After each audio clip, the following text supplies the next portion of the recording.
কুরবানি দিতে ধনী মানুষরাই পারল না। আর যেই ব্যক্তি আজান দেওয়ার পর সর্বপ্রথম মসজিদে পা দিল, আল্লাহ তার প্রতি এত খুশি হলো, একটা উট কুরবানির সওয়াব দিয়া দিল। আমরা যে গরু কুরবানি দিই কবুল হবে? এখন তো যারা কুরবানি দিচ্ছে অধিকাংশ কুরবানি কবুল হয় না, আর ভাগে দিলে তো হবেই না। 1 লাখ দিলে তাও যদি হয়, কিন্তু ভাগে দিলে। আমি প্রথম কুরবানি দিয়েছিলাম, আমরা 4 ভাই। কুরবানি গরু কিনে আনতে ছোট ভাই বলতেছে দাম বেশি হলো। যেই বলছে দাম বেশি হলো, কুরবানি গেল, আর কুরবানি হবে না। কারণ 4 জন মান ইমান মন এক হওয়া লাগবে। কেউ যদি গরুর থাপাতে কয় এই গরুর গোস্ত তেল আছে রে, আর কুরবানি হবে না। কেউ যদি বলে ওদের গরুর চাইতে আমাদের গরুর দাম কম হচ্ছে, তাও হবে না। কারণ কুরবানি নিয়ে কোনো কথা বলা যাবে? কথা বলেন যাবে? তাহলে অধিকাংশ লোকেরই কুরবানি হচ্ছে না। আর আজান দেওয়ার সাথে সাথে যে মসজিদে ঢুকলো, তাকে একটা কবুলযোগ্য উট কুরবানির সওয়াব আল্লাহ দিয়ে দিল। আজান দেওয়ার 5 মিনিটের মধ্যে যারা মসজিদে ঢুকবে, একটা গরু কুরবানির সওয়াব পাবে। আজান দেওয়ার 10 মিনিটের মধ্যে যারা মসজিদে ঢুকবে, একটা ছাগল কুরবানি দেওয়ার সওয়াব পাবে। মুয়াজ্জিন যখন আকামত দিবে, এমন সময় কেউ যদি মসজিদে ঢুকে, একটা মুরগি অথবা ডিম দানের সওয়াব আল্লাহ তার আমলনামায় দিয়া দিবে। ডিম এবং মুরগি কি এটা কি কুরবানি না দান? হ্যাঁ, দান। দান। এখন আপনারা চিন্তা করেন, দানের মধ্যে থাকবেন না কুরবানির মধ্যে থাকবেন? অধিকাংশ মুসল্লি দানের মধ্যে আছে, দান দান, কুরবানির মধ্যে নেই।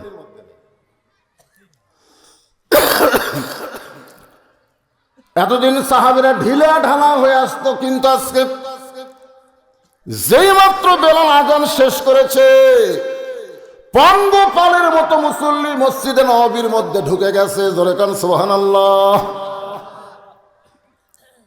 কেন ঢুকলো? কারণ যত সামনে বসবো, তত নবীর জীবনের গুরুত্বপূর্ণ ওয়াজ ভালো শুনতে পাবো। আপনারা বলেন তো, সামনে যারা বসে আছেন আর পিছনে যারা বসে আছেন সমান? সমান কিন্তু না।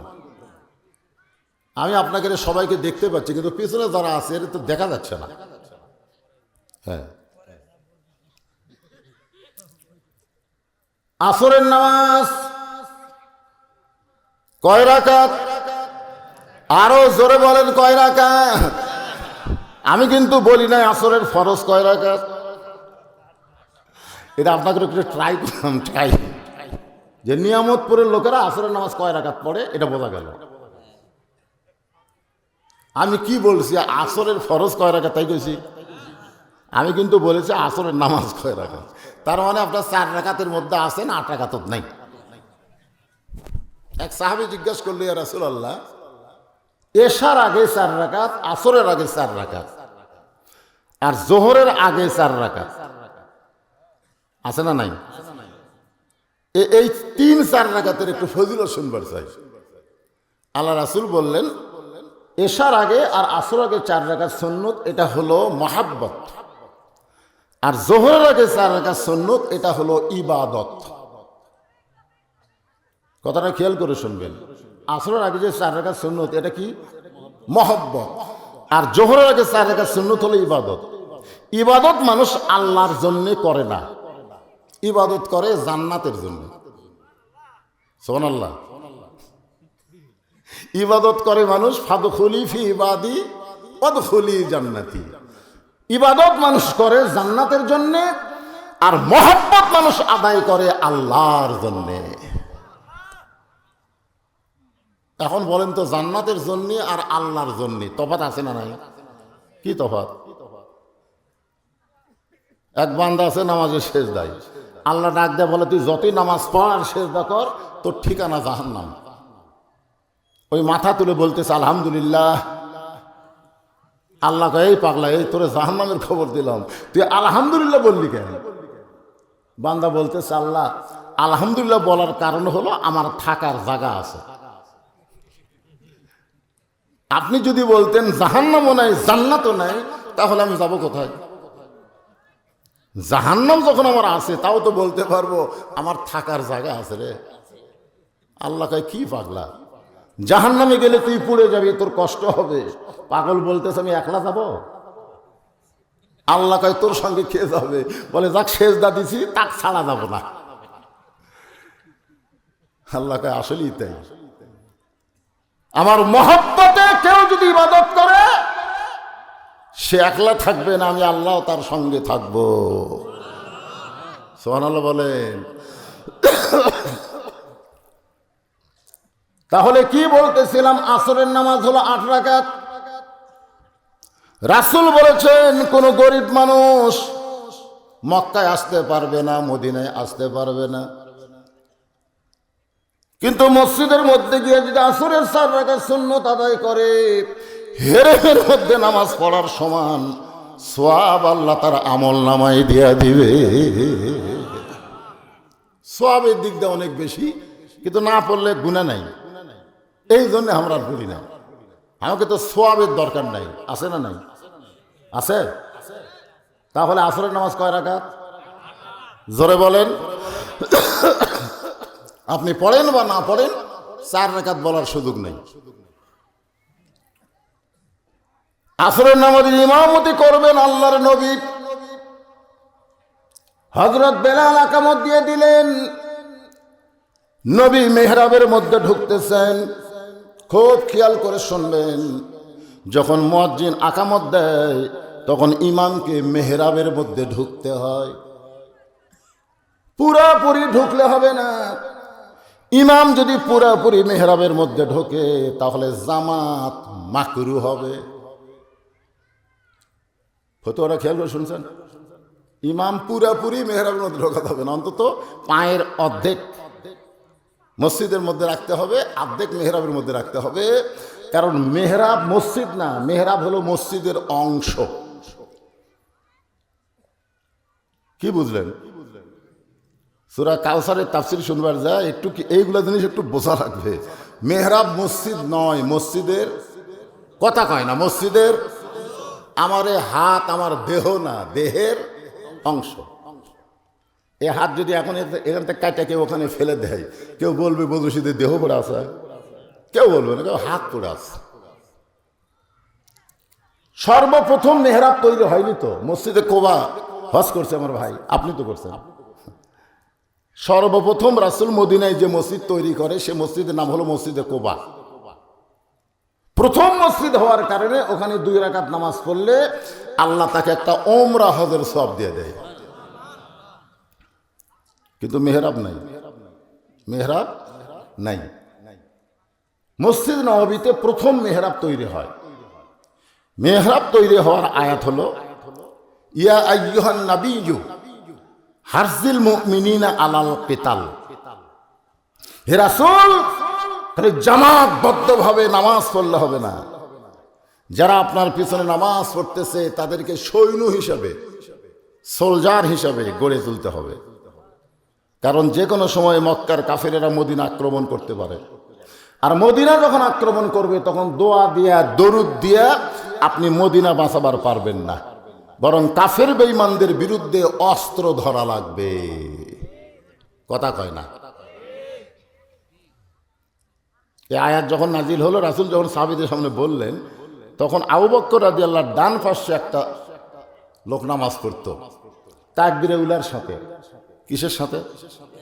জুব্বা আছে, পাগড়ি আছে, টুপি আছে, সব ঠিক, দাড়িও মাশাআল্লাহ। আল্লাহ রাসূলের হাঁটুর সঙ্গে হাঁটু লাগায় বলতেছি, ইয়া রাসূলুল্লাহ, এটা তো গন্ডগোলের আয়াত। কিসের আয়াত? নবী চমকে উঠলেন, আয়াত নাজিল করলো কে? আরে এই কি কয়? এটা তো গন্ডগোল আয়াত। যেরকম বাংলাদেশের যুদ্ধকে অনেক মুরব্বী কিন্তু বলে গন্ডগোলের বছর, বড় বড় কে বলে না। আমার এলাকার যে কয়টা মুরব্বী আছে, কেউ কয় না যুদ্ধের বছর, সবাই কয় গন্ডগোলের বছর। কারণ বাংলাদেশ আর পাকিস্তান যুদ্ধ হয়নি, ওটা হয়েছে গন্ডগোল। যখন কি কথা কয় না? কি হয়েছে? আমি 10 জন মুরব্বী বলছি, মুরব্বী যুদ্ধ কম। না না না না, তুই ছোট মানুষ, তুই কি বুঝবি? এটা ভাইয়ে ভাই গন্ডগোল লাগাই দিছে ভারত রে। পাকিস্তানের ভাই আমরাও ভাই, দুই ভাইয়ের মধ্যে এই শালা ভারতের গন্ডগোল লাগাচ্ছে। এই যুবকেরা বলে মুক্তিযুদ্ধ, একটা মুরব্বী কয় না যুদ্ধ, এটা হলো গন্ডগোলের বছর। কথা কন না কেন? অ্যাঙ্গেলে বাঁশ মারতেছি, বুঝতে পারছেন না?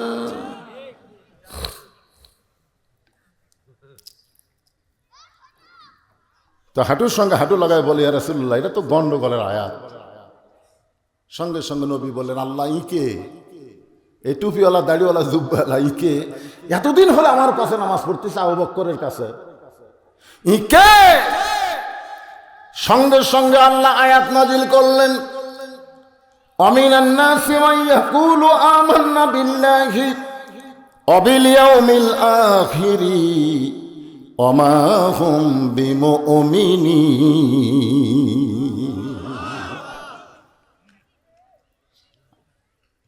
আল্লাহ বলতেছে মুমিনই নয়, টুপি দাড়ি জুব্বা নামাজ সবই আছে, এরপরে মুমিনই নয়। তো মুমিন যদি না হয় কি?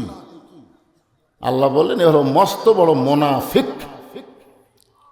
আজও বাংলাদেশে ইসলামী আন্দোলনকে যারা গন্ডগোল কয়, এরা হলো মুনাফিক। এরা কি ফিক? মুনাফিক। তাই বলল সে তো ওয়াজ করবার আসে না, উস্কানি মারবার আছে, আমাদের মধ্যে গন্ডগোল লাগাই দেবার চাই। এই কথা যারাই বলবে তারা হলো মুনাফিক। জোরে কান, তারা কি?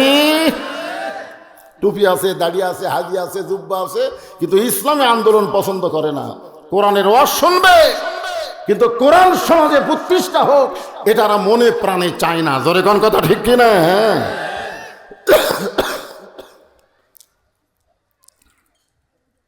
আল্লাহ রাসূল আসরের নামাজ মেহরাবের মধ্যে ঢুকলেন। এই মেহরাবটা হলো অস্ত্র রাখার জায়গা। জোরে বলেন, কি রাখার জায়গা? এখন মেহরাবে কি আছে? বাংলাদেশের মেহরাবের অস্ত্র আছে। অস্ত্র অস্ত্র একটা থাকলে যে কি হয় আমি জানি। ড্রাইভার খালি আমার নামে দিছে যে হুজুর আপনি বাসাত যান, রাত তখন 2টা, আমি গেট খুলে বাসাত যাবার যে ইচ্ছাছি, ইতিমধ্যে 4-5টা কুত্তা আমার ধরছে, খাও খাও করে কুত্তা ধরছে, মনে আমার জুব্বা ছেড়ে ফেলে দিয়েছে। আমি দোয়া ইনুস পড়ি, কুত্তা লড়ে না। আয়াতুল কুরসি বলি, কুত্তা সরে না।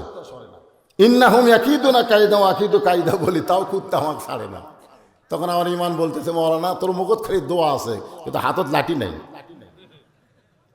একটা লাঠির বাড়ি মারলে কুত্তা কোন জায়গায় দৌড় মারত? আজকে বাংলাদেশের মুখে, মুসলমানের মুখে খালি দোয়া আছে। জোরে কোন কি আছে? কিন্তু অস্ত্র নাই। মেহরাব জাঙ্গার ধরে গেছে। মেহরাব এখন কি মাইক থোয়ার জায়গা? আল্লাহ রাসূল মেহরাবের মধ্যে ঢুকলেন, আসরের 4 রাকাত ফরজ নামাজ আদায় করলেন। 2 ওয়াক্ত নামাজের পরে নবী সাহাবীর দিকে মুখ ঘুরে বসে, একটা হলো ফজর আর একটা হলো আসর। কথার দিকে খেয়াল করেন, এই 2 ওয়াক্ত নামাজের পরে আর কোনো সুন্নত নফল নেই। আসরের পরে সূর্য অস্ত যাওয়ার আগ পর্যন্ত কোনো নামাজ পড়া যাবে যাবে ফজরের পরে সূর্য উদয় হওয়া পর্যন্ত কোনো নামাজ পড়া যাবে। জোরে কর না কেন? কিন্তু মাগরিবের পরে সুন্নত নফল আছে না নাই? এশার পরে সুন্নত নফল বেতের আছে না নাই? জোহরের পরে সুন্নত নফল আছে না নাই? কিন্তু আসরের পরে নাই, মাগরিবের পরে নাই, ফজরের পরে নাই। আপনাদেরকে আমি জিজ্ঞাসা করতেছি, এই 2 ওয়াক্তের পরে নাই কেন?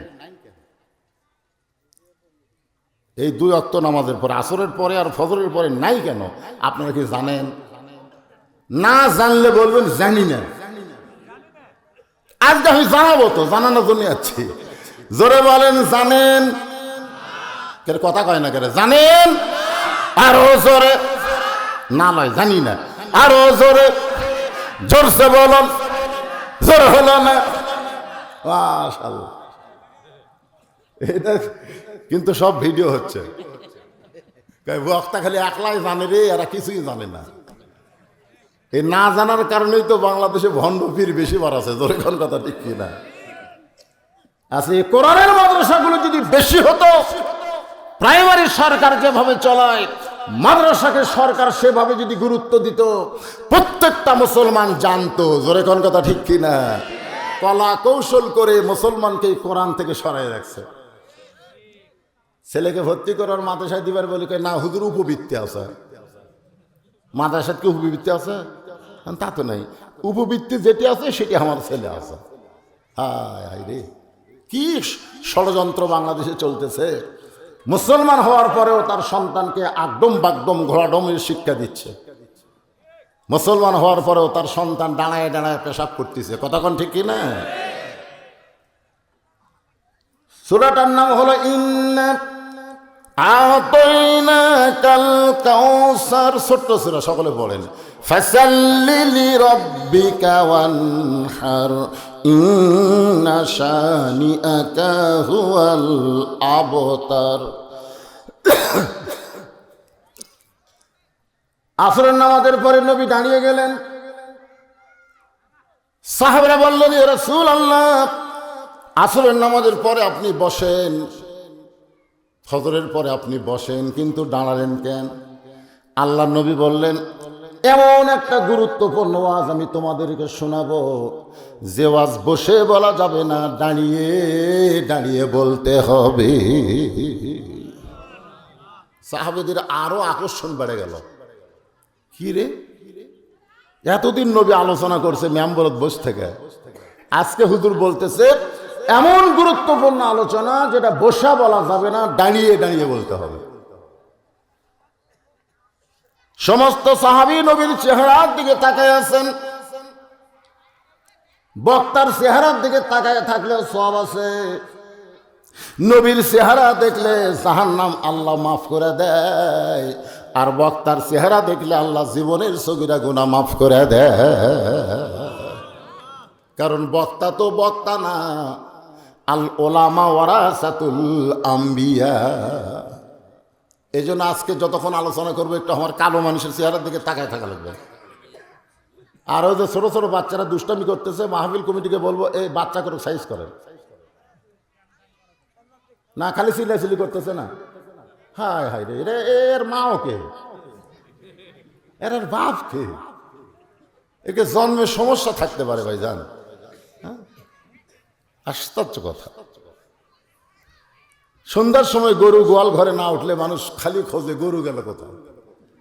সন্ধ্যার সময় মুরগি হাঁস ঘরায় না উঠলে মানুষ খোঁজে, মেয়েরা খোঁজে মুরগি হাঁস কোথায় গেল। আর এত রাত হয়ে গেল, বাচ্চারা কোথায়, বাপ মা খোঁজে না।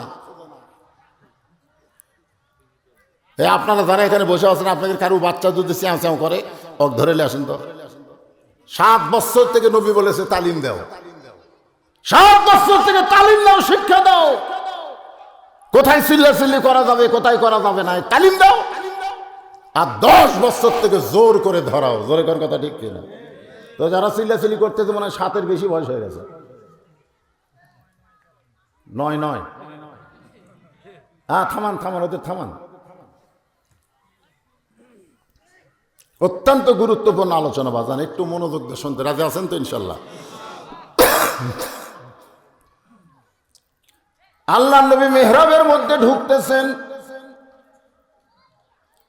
মেহরাবের ভিতর থেকে নবী একটা থলিয়া বের করলেন। থলিয়া মানে ব্যাগ। জোরে কান, থলিয়া মানে কি? ওই ব্যাগের ভিতর থেকে নবী একটা জিনিস টেনে টেনে বের করতেছে। তোমার অস্তিত্ব পুড়ে ছাই হয়ে যাবে। জিবরাইল চমকে উঠছে, কে রে? আমি হলাম নূরের তৈরি, আমি নূরের তৈরি হইয়া নূরের পর্দা পাই দিবার পারবো না। আর নবী মাটির তৈরি হইয়া, কিসের তৈরি? কথা কয় না, কিসের তৈরি? মাটির তৈরি হইয়া এই নূরের পর্দা পাড়ি দিয়ে কেমনে যাবে?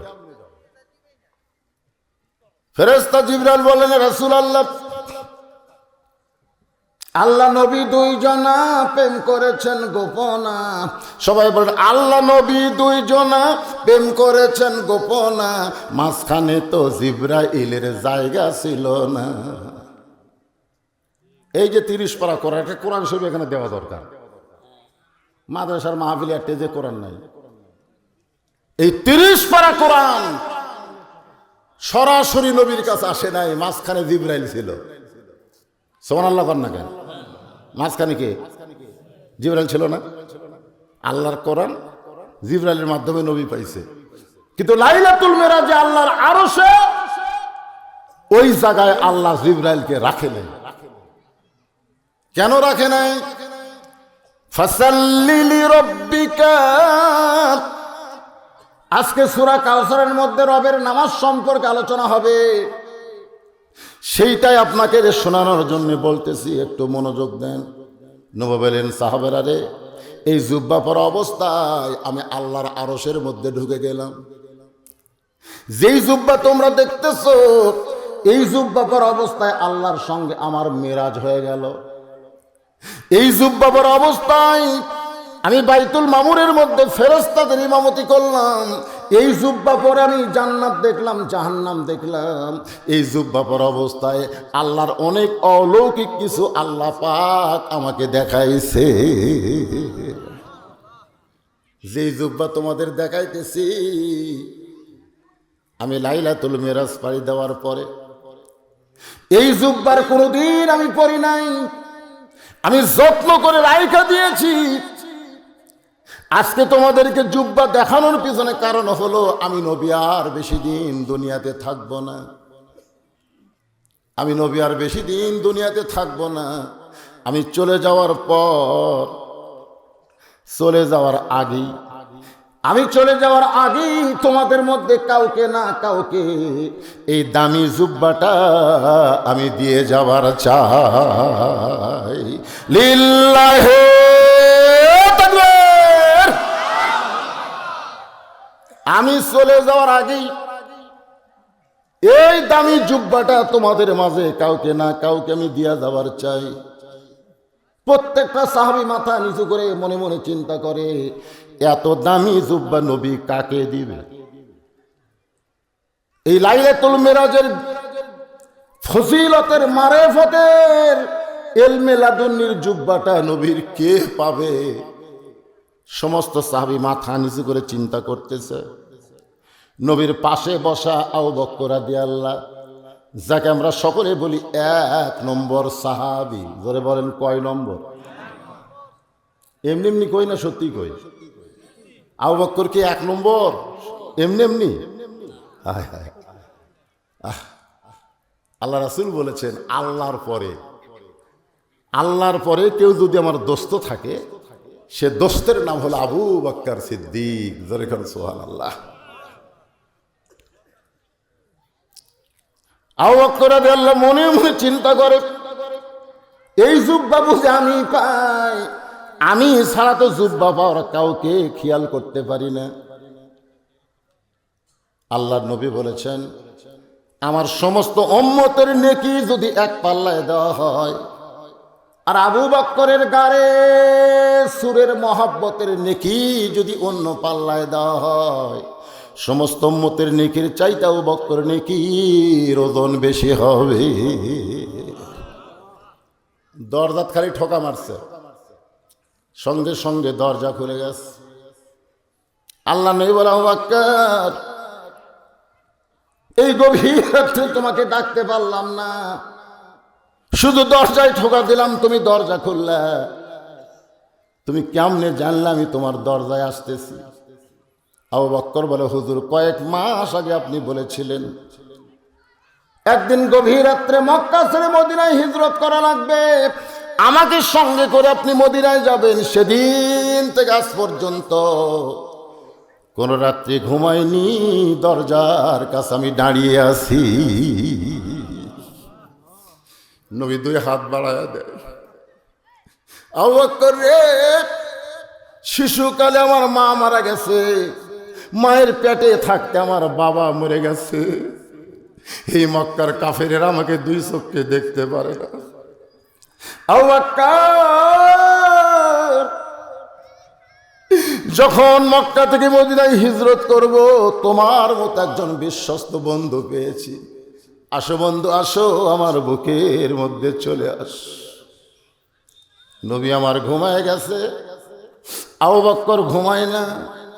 গর্তের চারদিকে লক্ষ্য করে, যদি কিছু বের হয়ে নবীরে কামড় দেয়, আপনারা বলেন তো, দুইজন মানুষ রয়েছে কিন্তু একজনকে কামড় দিবে আর একজন নিজের চিন্তাই করে না।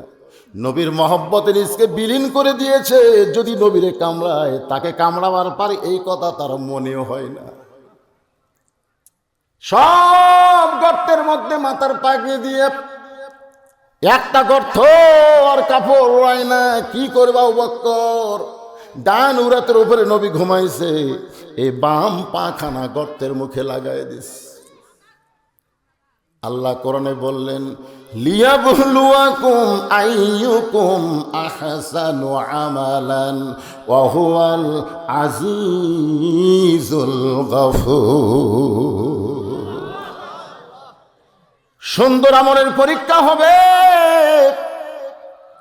আবু বকর নিজের জীবনকে বেশি ভালোবাসে না নবীকে বেশি ভালোবাসে? সাপকে ডাক দেয়, বলে সাপরে যা, ওই গর্তের মুখে যে পাটা লাগাইছে তার পায়ে কামড় বসা। আল্লাহর হুকুমে সাপটাই আবু বকরের পায়ে কামড় দেয়, সঙ্গে সঙ্গে কারেন্টের মতন বিষটা চলে এসে কলিজায়। আবু বকর কান্দে, বলে সাপরে, তুই মনে করছিস কামড়ের বিষে পা টান দিব আর বের হয়ে আমার নবীরে কামড় দিব? আমি মরে যাব কিন্তু গর্ত থেকে আমার পা টান দিব না। সাপটা বলে, বাবু কামড় মারলাম কিন্তু পা তো টান দেয় না। আল্লাহ বলে, আবার কামড় মার। সাপটা কামড় মারে। আবু বকর বলে, সাপরে আবার কামড় মারলি, মার, মরে যাব কিন্তু গর্ত থেকে আমি পা টান দেব না। সাপটা বলে, আল্লাহ পা তো টান দেয় না। আল্লাহ বলে, আবার মার, আবার মার। কিতাবের মধ্যে আছে পাঁচবার সাপটা কামড় মারছে। বিশেষ যন্ত্রণায় গোটা দেহ থরথর করে কাঁপতেছে। হঠাৎ অসতর্ক মুহূর্তে এক ফোঁটা চোখের পানি নবীর কপালে পড়ে গেছে। নবী আমার চোখটা মেলে দেখে আবু বকর কান্দে। নবী বলে, আবু বকর বাবার কথা মনে, মায়ের বাড়ির কথা মনে করে কাঁদতেছো, বিয়ে বাচ্চার কথা মনে করে কাঁদতেছো। আবু বকর বলে, রাসূলুল্লাহ, এই বুকটা চিরে যদি আপনাকে দেখাবার পারতাম তাহলে দেখতে পাইতেন আমার গোটা কলিজা জুড়ে লা ইলাহা ইল্লাল্লাহ মুহাম্মদ রাসূলুল্লাহ ছাড়া আর কারো জায়গা না। তাহলে কেন কাঁদতেছো? বলে, ছিদ্রের মুখে পাটা দিছে, কি যেন বারবার কামড়ায়। নবী হেঁচকা টান দিলে বিষাক্ত সব বের হয়ে নবীকে সালাম দেয়। নবী সালামের উত্তর দেয় না। সাপটা সালাম দেয়, নবী সালামের উত্তর দেয় না।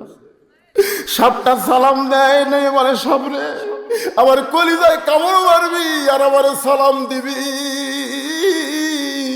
তুই কি জানিস রে সাপ, আবু বকর হলো আমার কলিজা, সেই কলিজার পায়ে কামড় দিয়ে আবার সালাম দিবি নিব না? সাপের জবান খুলে বলে, নবী গো, আল্লাহ যদি কামড় দিবার কয় আপনি বলেন তো আমি না দিয়া কেমনে থাকি? নবী ডাকতে বলে, মাবুদ, আমার আবু বকর কি অপরাধ করেছে? হিজরতে আমার সঙ্গে থাকার কারণে কি তার বড় অপরাধ? ও দরদি আল্লাহ, তুমি আসো আসমানি, এই দুনিয়ার বন্ধু আবু বকরকে সাপ কেন কামড় দেয়? আল্লাহ বলে, হাবিব, আবু বকর গোল্ডেন A+ পেয়েছে, আপনার মুখের থুতু লাগায় দেন, সঙ্গে সঙ্গে বিষ পানি হয়ে যাবে। আবু বকরের একটা রাতের নেকি সমস্ত উম্মতের নেকির চাইতে অনেক বেশি হবে। আবু বকর চোখ বন্ধ করে চিন্তা করে, জুব্বা বুঝে আমিই পাই। আবু বকরের পাশে একজন মাথা নিচু করে চিন্তা করে, জুব্বা মনে হয় আমি পাবো, কারণ আল্লাহ রাসূল বলেছেন, আমার পরে কেউ যদি নবী হতো লাউ কানা ওমর, আমি নবীর পরে কেউ যদি দুনিয়াতে নবী হতো তার নাম কি? ওমর। রাসূল বলেছেন, আমি হলাম শেষ নবী। মা কানা মুহাম্মাদুন আবা আহাদিম মির রিজালিকুম ওয়ালাকি রাসূলুল্লাহি ওয়া খাতামান নাবিয়্যিন। আমাদের নবী কি নবী? জোরে, সবাই জোরে কান, কি নবী? যদি কেউ হতো তাহলে আল্লাহ ওমরকে নবী বানায় দিত। আল্লাহ রাসূল বলেছেন, নবী হওয়ার সব যোগ্যতা আল্লাহ ওমরের মধ্যে দান করছেন। সুবহানাল্লাহ। আপনারা বলেন তো, এই কথা যে নবী কইছে, এটা কি নবীর কথা না আল্লাহর কথা? দুনিয়াতে উমর তো নবী হয়নি, হয়েছে? রাসূল বলেছেন, হাসরের ময়দানে আমার উমরকে আল্লাহ নবীদের কাতারে দাঁড় করায় দিবে। সুবহানাল্লাহ। যে কাতারের প্রথম নবী থাকবে দাউদ আলাইহিস সালাম। নবীদের কয়েকটা কোয়ালিটি মোতাবেক কাতার হবে, বুঝলেন? আমাদের নবীর কাতারে কোনো নবী থাকবে না, শুধু আমাদের নবী। যে কাতারের প্রথম নবী কে হবে? ভাইজান একটু কথাবার্তা বল। দাউদ আলাইহিস সালাম। ওই কাতারের 2 নম্বরে আল্লাহ উমরকে দাঁড় করায় দেবে। 3 নম্বরে থাকবে সুলাইমান। এই দুনিয়াতে যত নবী আইছে, আমার ওয়াজ আপনারা শুনছেন, হাসান হোসেন ওয়াজ যারা শুনছেন, তাহলে এই ওয়াজটা পাবেন। যত নবী দুনিয়াতে আইছে, সমস্ত নবীরা কি বুদ্ধিমান? যেরকম সমস্ত নবীরা কি? আর চালাক নবী হলো মাত্র একজন না, 2টা। আঙুলে দিয়ে খেয়াল করেন, চালাক নবী কয়টা? 2টা। অনেকের ছেলেরা দেখে, ছোট ছোট বাচ্চারা আমাদের সাথে ভর্তি করে দিয়েছে, সকালে মুখস্থ করে, বিকেলে আর মুখস্থ থাকে না। আবার রাত্রে খুব মুখস্থ করছে, সকালে ওটা মনে ভুলে যায়। ওই বাচ্চাদের মাথার জিহানি শক্তি ধরে রাখার জন্য এই 2 চালাক নবীর নাম আরবিতে লিখে ডান হাতে যদি 21 দিন বেঁধে দেওয়া রাখা যায়, 2 নবীর রুহানি তাওয়াজ্জুর ওসিলায় আল্লাহ তার জিহানি শক্তি আবার পূর্বের মতন ফিরে দেয়। সুবহানাল্লাহ। জোরে কন না কেন? একটা মস্ত বড় তাবিজ দিলাম বারে। অনেকে বলে হয়তো তাবিজ কবর শিরক। এটা শিরক না, এটা হলো ফজিলত। তাহলে সমস্ত নবীরা কি জবান খুলে বললে কি গুনাহ হবে? সমস্ত নবীরা কি বুদ্ধিমান? জোরে কান, সমস্ত নবীরা কি? আর চালাক নবী? আপনারা বলেন তো, বুদ্ধিমান আর চালাকের মধ্যে তফাৎ কি? বুদ্ধিমান হলো আল্লাহ যা কইছে সাথে সাথে মানে নিছে। বুদ্ধিমান নবী আদম আলাইহিস সালাম। আল্লাহর কাছে গাছের কাছে যাওয়া চলবে না, আদম বলে যাব না। ওই কথাই যদি আল্লাহ মুসাকে বলতো যে মুসা ওই গাছের কাছে যাওয়া চলবে না, মুসা বলতো, আল্লাহ যে গাছের কাছে যাওয়াই চলবে না, সেটা রাখা লাভ কি? না, ঠিকই তো তাই। যে গাছের কাছে যাওয়া চলবে না, সে গাছ ছুঁয়ে লাভ কি? এটা হলো চালাক। 1 হালি কলা 4 টাকা। বুদ্ধিমানের করছে 1 হালি কলা যদি 1 টাকা হয়, 4 হালির দাম কত? বুদ্ধিমানকে 4 টাকা।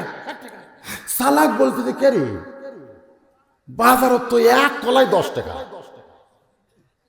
তাহলে 4 টাকা কেমনে হয়? চালাক আর বুদ্ধিমানের তফাৎ হলো এইটা। সুলাইমান নবী হলেন চালাক নবী, মনে মনে চিন্তা করে, আমার বাবা দাউদের পরেই তো আমার থাকার কথা, কিন্তু মাঝখানে এই নবীটা ঢুকলো কে? হাদিসের মধ্যে আছে, সুলাইমান নবী উমর ফারুকের পিঠে হাত দিয়ে বলবে, আপনি কোন নবী ভাই? আপনি কোন নবী ভাই? উমর ফারুক চিল্লায় বলবেন, ওয়ালিমান খাফা মাকাম রাব্বিহি জান্নাতান। আল্লাহু আকবার। উমর ফারুক বলবে, সুলাইমান নবী তো কোরআন শরীফ জানে না। জানে? উমর ফারুক বলে, এই মিয়া, তুমি আমাকে নবী নবী বলতেছো কেন? আমি কিন্তু নবী টবি না। সুলাইমান কয়, নবী না হলে নবীর কাতারে কেন? ওর ফারুক বলে, এটা নবীর কাতার কে কইছে? কয়, তোমার সামনে যেটা খাড়া হচ্ছে দাউদ আলাইহিস সালাম, তোমার পিছনে আমি সুলাইমান। আল্লাহর নবী বলেন, সঙ্গে সঙ্গে ওমর ফারুক নবীর কাতার থেকে ফিরে আসবে আর বলবে, ও আল্লাহর নবী সুলাইমান, আপনার সামনে দাঁড়াতে আমার বেয়াদবি হয়ে গেছে, আল্লাহর রাস্তা আমাকে মাফ করে দেন। এই কথা বলে যখন নবীর কাতার ছাড়বে, আল্লাহ ডাক দিল, ওমর, নবী বলেছিল আমার পরে কেউ যদি নবী হতো ওমর হতো। দুনিয়াতে তোমাকে নবী করা হয় নাই, কিন্তু হাসরের ময়দানে নবীর কাতারে দাঁড় করায় দিছি, তুমি নবীর কাতার ছাইরো না। ওমর বলবে, আল্লাহ, নবীর কাতারে দাঁড়াবার চাই না, বিশ্ব নবীর উম্মতের কাতারে দাঁড়াতে চাই। ঈসা নবী বলেছে, নবীর চাইতে বিশ্ব নবীর উম্মতের দাম আপনার কাছে অনেক বেশি। নবী না, বলেন নবী না হয়ে দুনিয়ার, না হয়ে ফেরেশতায় আল্লাহর, হয়েছি উম্মত আপনার, তার তরে শুকুর। সেই হযরত ওমর মনে মনে চিন্তা করে, জুব্বা বুঝি আমি পাই। ওমর ফারুকের বাম পাশে একজন সাহাবী বসে আছে, যে সাহাবী হলেন আল্লাহর নবীর ডবল জামাই, নাম হলো কি? ওসমান গনি। মনে মনে চিন্তা করে জুব্বাতে আমি পাই। সুবহানাল্লাহ, খবর না? আল্লাহ নবী দুটা মেয়ে বিয়ে করছে রে, তাই বলে আবার মনে করেন না যে একসাথে করছে। একসাথে দুই বোনকে বিয়ে করা জায়েজ? জোরে কান, জায়েজ নাই। কিন্তু একজন যখন মারা যাবে, প্রথম বিয়ে করেছিল নবীর মেয়ে রোকেয়াকে। নবী হিজরত করার আগেই কিন্তু ওসমান গনি হিজরতে বউ নিয়ে গিয়েছিল হাফসায়, আবিসিনিয়ায়। হাফসায় ওসমান গনি রোকেয়াকে নিয়ে গেল। রাস্তার মধ্যে রোকেয়া যখন মারা যায়, নবী হিজরত করে মদিনায় গিয়া দেখে ওসমান গনি কাঁদতেছে। আল্লাহ নবী বলে, ওসমান কান্দো কেন? বলে, হুজুর বেয়াদবি মাফ করবেন। হুজুর আপনার রোকেয়া দুনিয়াতে নাই, সে দুনিয়া থেকে বিদায় হয়ে চলে গেছে। নবী ওসমানের কপালে চুম্বন দিয়ে বলে, ওসমান রে, আমার একটা মেয়ে রোকেয়া তোমার ঘরে মরে গেল বলে তুমি আমার জামাই থাকবে না, এটা হতে পারে না। আমার আর একটা মেয়ে কুলসুমারে তোমার সঙ্গে বিয়া দিব। ওসমান এমন একজন সাহাবী, যেই সাহাবী গনি ডিগ্রি পেয়েছে। আল্লাহ কোরআন কারিমের মধ্যে বলেছেন, আল্লাহু গানিয়ুন ওয়া আনতুমুল ফুকারা, আমি আল্লাহ হলাম ধনী, বাদ বাকি সবাই ফকির। এই মাইকের সাউন্ড কি ঠিক আছে না বেশি হয়ে গেছে? দেখেন তো খেয়াল করে। আমি আল্লাহ হলাম ধনী, বাদ বাকি সবাই হলো ফকির। এটা কি আমার কথা না আল্লাহর কথা? জোরে কোন। তাহলে আমরা পুরুষ মানুষ যদি ফকির হই, মেয়ে মানুষ কি? না না, একটা বাংলাদেশ আপনাকে নিয়ামত করে কি কয়, পুরুষগুলো ফকির আর মেয়ে মানুষ কি কয়, এটা কি? তাহলে মরদ মানুষ যদি ফকির হয়, মেয়ে মানুষ কি? আরো জোরে, জোরসে বলুন। শেখ হাসিনা।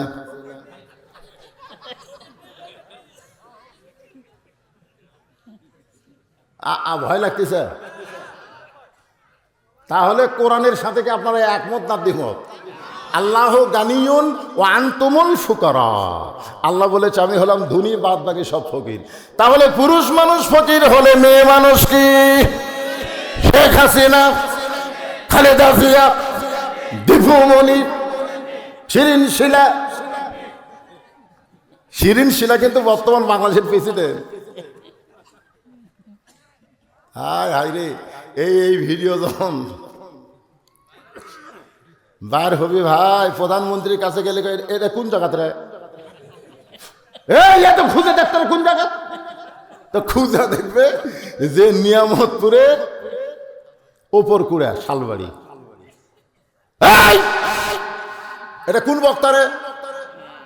তা আমার যখন ধরবে তখন আমি বলবো আপনার ভালো করে শুনে দেখেন, আমি খালি করছি শেখ হাসিনা, ওরাই করছে ফকুর নেই, আমি করছি তাই। তখন আমাকে কিন্তু ছেড়ে দিবি, আপনাকে বিপদ হবে। সুবহানাল্লাহ। আরে এ তো সামান্য একটা ছোট্ট বাংলাদেশের প্রধানমন্ত্রী। এর চাইতে বড় দেশের প্রেসিডেন্ট ছিল সম্রাট শাহজাহান। ফকির ভিক্ষা করতে গিয়ে দেখে মসজিদের মধ্যে আসরের নামাজ পড়ে, দুই হাত তুলে বাদশাহ শাহজাহান কাঁদতেছে আর বলতেছে, ও বাদশাহ, বাদশাহ তোমার দরবারে আমি ফকির। ফকির মনে মনে কাইলাম বাদশার কাছে। আয়সা থেকে বাদশাহ নিজেই ফকির হয়ে কাঁদতেছে। যেখানে বাদশাহ ফকির হয় সেখানে আমার মতন ফকিরের তো পাওয়ার কিছু নাই। আমাদের প্রধানমন্ত্রী যখন নামাজ পড়ে দুই হাত তুলে আল্লাহর কাছে তোলে, তখন বলেন তো প্রধানমন্ত্রী কি বলে? আল্লাহ আমি প্রধানমন্ত্রী তোমার কাছে হাত তুলেছি, এই কথা কিন্তু বলে না। বলে আমি দিনহীন ফকির গো মাবুদ, তুমি আমাকে মাফ করে দাও। সাহাবীরা বললেন, হুজুর সবাই ফকির, তাহলে ওসমান কেমনে জ্ঞানী হলো, ওসমান কেমনে ধনী হলো? আল্লাহ নবী বললেন, শোনো, আমি বসে আছি মসজিদ নববীর ভিতরে, এমন সময় একজন সাহাবী এসে আমার কাছে বলে, ইয়া রাসূলুল্লাহ, আজ কয়েকদিন হলে না খাওয়ার কারণে আমি বড় কষ্টে আছি গো নবী, মেহেরবানি করে একটু আমাকে সহযোগিতা করেন। আল্লাহ রাসূল বললেন, আমি তোমাকে কেমনে সহযোগিতা করব? উনজুর ইলাইকা, আমার দিকে তাকাও। এই বলে নবী জুব্বা আলগা করলেন। সাহাবী তাকায় দেখে নবী ক্ষুধার জ্বালায় পেটে পাথর বেঁধে বসে আছে।